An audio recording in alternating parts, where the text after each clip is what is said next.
ইতিহাসের পথ ধরে কৃষি ভারতবর্ষের অর্থনীতি, সভ্যতা এবং কৃষ্টির প্রধান স্তম্ভরূপে পরিগণিত হয়ে আসছে।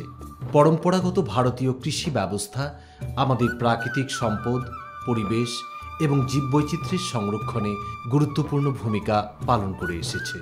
কিন্তু সবুজ বিপ্লব পরবর্তীকালে কৃষি রাসায়নিক এবং কীটনাশকের যথেচ্ছ এবং অনিয়ন্ত্রিত প্রয়োগের ফলে প্রাকৃতিক সম্পদ, পরিবেশ এবং জীববৈচিত্র্য এক ভয়ঙ্কর অবক্ষয়ের সম্মুখীন হয়েছে। নমস্কার। আজকে দীর্ঘদিন যাবৎ এই জমিটা আমার, এইখানে রাসায়নিক সার ব্যবহার করাতে আমার এই জমিটার উর্বরতা শক্তিটা কমে গেছে, অর্থাৎ নাই বললেই চলে। এই জমি দেখেন ফেটে যাচ্ছে। এই সংকট থেকে পরিত্রাণের পথ হিসাবে ভারতীয় কৃষি ও কৃষক কল্যাণ মন্ত্রক পরম্পরাগত ভারতীয় কৃষি ব্যবস্থা তথা প্রাকৃতিক কৃষিকে পুনর্জাগরণের লক্ষ্যে একটি গুরুত্বপূর্ণ প্রকল্প গ্রহণ করেছেন, যার মাধ্যমে কৃষিতে ব্যবহৃত রাসায়নিক ও কীটনাশকের প্রয়োগের পরিবর্তে গো আধারিত এবং স্থানীয়ভাবে উপলব্ধ কৃষি উপকরণ প্রয়োগ করে মাটি ও পরিবেশের স্বাস্থ্যের পুনর্জীবন এবং জীববৈচিত্র্যের সংরক্ষণের মাধ্যমে ভবিষ্যৎ প্রজন্মের জন্য একটি সুস্থিত এবং পরিবেশ বান্ধব কৃষি ব্যবস্থা গড়ে তোলার প্রকল্প শুরু হয়েছে।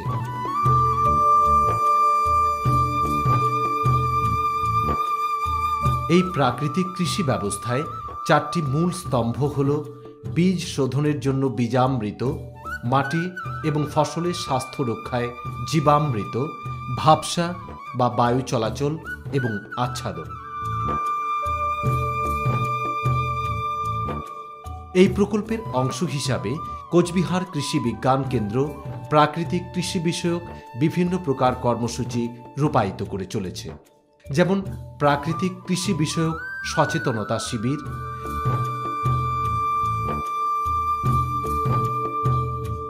কৃষক প্রশিক্ষণ শিবির, হাতে কলমে প্রশিক্ষণ, প্রদর্শন ক্ষেত্র স্থাপন এবং গণসম্প্রসারণের উদ্দেশ্যে কৃষক দিবস উদযাপন। নমস্কার। প্রাকৃতিক উপায়ে চাষের জন্য সাধারণত আমরা যে সার বাবদ শুধু তরল জীবামৃত ব্যবহার করি। শুধু তরল জীবামৃত জমিতে পড়লেই হবে, সেটা বলছি গাছের গোড়ায় দিলেও হয়, আর যদি ফাঁকে ফাঁকে দিয়ে দিই তবুও হয়। এটা যেটা দেখছেন আচ্ছাদন দেওয়া, এটা দেওয়ার পিছনে বিভিন্ন রকম কারণ রয়ে যায়। বিশেষ করে প্রাকৃতিক চাষের এটাও একটা পদ্ধতি। আর যখন এইভাবে আমরা খড় বিছিয়ে দিই তখন জমিতে আগাছার জন্যই হবে, সাধারণত আগাছা কম হবে, আর তারপরে জল কম লাগবে।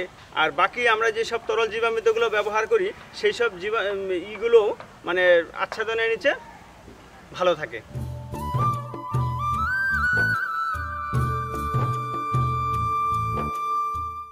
নমস্কার, আমি বাবলু মাধব। আমি এখানে প্রাকৃতিক চাষে রাসায়নিক কোনো ব্যবহার করি না এবং জীবামৃত এবং নিম তেল এগুলো দিয়েই এই চাষটা করছি। আপনি বলুন, আপনি যে এই জীবামৃত দেন, তো এটা দেওয়ার কারণ কি? মানে এটাতে কি হয়? জমির স্বাস্থ্য ভালো থাকে এবং তাতে আমাদের কি হয়, মাটিতে যে সমস্ত আমার কীট পতঙ্গ থাকে তাদেরও ভারসাম্য রক্ষা হয়। দেশের খাদ্য সুরক্ষা অক্ষুণ্ণ রেখে প্রাকৃতিক সম্পদ যথা মাটি, জল ও পরিবেশ এবং জীববৈচিত্র্যের পুনরুজ্জীবনের মাধ্যমে একটি সুস্থিত এবং পরিবেশ বান্ধব কৃষি ব্যবস্থা প্রতিষ্ঠার লক্ষ্যে পরম্পরাগত ভারতীয় কৃষি ব্যবস্থা তথা প্রাকৃতিক কৃষি পদ্ধতি একটি গুরুত্বপূর্ণ বিকল্প হিসাবে চাষি ভাইদের কাছে গ্রহণযোগ্য হয়ে উঠতে পারে।